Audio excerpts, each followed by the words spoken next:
Order! Order! You are an incorrigible delinquent at times. Behave yourself, man!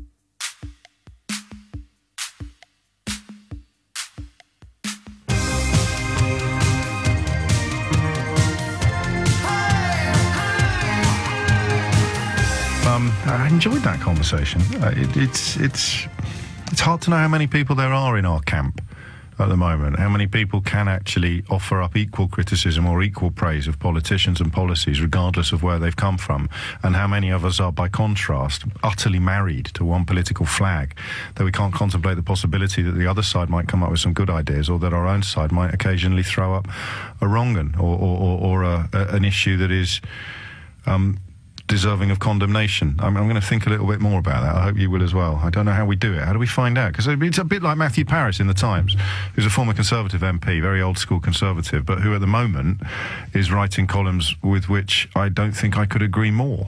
Peter Hitchens in the Mail on Sunday. Historically, we're politically very different, but I'm nodding along to some of his stuff these days, much more than I am to some of the commentators who are more traditionally left-wing. And I don't know how you do this. They talk about forming a centrist party.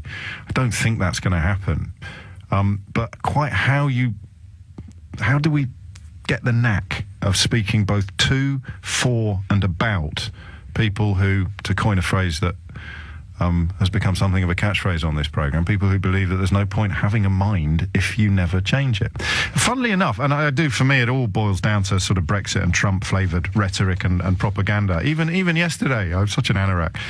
Even yesterday, I wanted to look into something about the World War III claim, because when you point out to people the calumnies issued by the cheerleaders for Brexit, and the predictions are all coming true now. Everything I told you would happen is happening. I told you they'd start pretending that they voted all along to be poorer, swearing blind in the days after the referendum that we'd be better off. Of course we're going to be better off. Now saying that they knew all along we'd be poorer. All, you know, the stuff about the Irish border, all of that for another day. But when you point out all of the deliberate lies, I think, is it £126 million a week are subs to the European Union? There's a piece in The Independent today, not 350, but none of that matters, because what they usually come back and say, yeah, well, the other side lied too. What about World War III?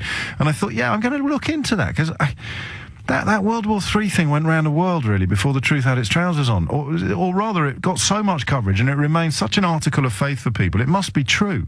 So I tried to find a bit where David Cameron said that there would be a risk of World War III breaking out if we voted to leave the European Union. And the speech that it is attached to, this claim, the only war it mentioned was the Napoleonic Wars. What he said was that it is very, very difficult not to conclude that the peace that Europe, mainland Europe in particular, has enjoyed in the last sort of 40, 50 years is probably linked to the union between European countries. So he just said that peace and stability could be compromised by a decision to leave the European Union. That's it. You can look it up, or just, it's on my Twitter. Later that same day, Boris Johnson stood up and said that David Cameron had warned about World War III. It was not true. But even I, as someone who's neck deep in this sort of stuff on a daily basis, had kind of given that one a free pass. Even I sort of thought, well, there must be something in it. David Cameron phoned the Andrew Marr programme, I think, on BBC One. I missed this. I'm usually still in bed or at church. He phoned the Andrew Marr programme on BBC One when the World War III came up, to clarify that he'd never said it. He said, it's in Hansard, in the House of Commons, the words World War III have never passed my lips with regard to the European Union referendum. Now, leave or remain, or somewhere in the middle, how many of us, and I'm guilty, how many of us have just learned that for the first time? The World War III thing, with Boris Johnson's lie, not David Cameron's. So when sort of, you know,